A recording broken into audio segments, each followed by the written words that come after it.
Ayan guys, basahin natin yung ano ni Pastor. Ay, Pastor. Pastor para ano yan, si ano? Si Abante. Abante. Parang si Abante lang dito pag-iisip nito eh. Di rin magkalayo eh, ano? Basahin natin. Naitanong nila, Father Felipe, nung nag-drugs ka pa, ano ba ang pakiramdam ng nakadroga? Ang sagot ko kagad, heaven. Oh, masarap. Masarap syempre. Buang lagi ka, buang. Gi sagot kay giansiran gyud sa ansiran. Sinagot talaga sa pahong-pahong, no?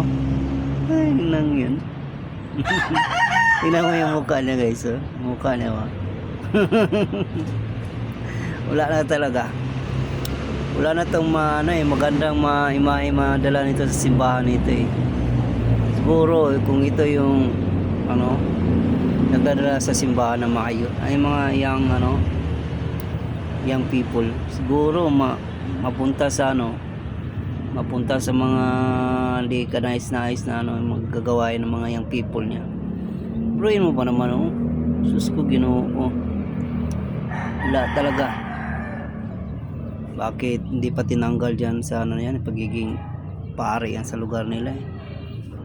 Hindi na pwede yan, mga ganyan, payag. Wala nang makukuhang magandang aral yung mga bata dyan. Wala talaga. May kiduklon ba, no? Makita ba, kutusan mo, pag makita mo, kutusan mo.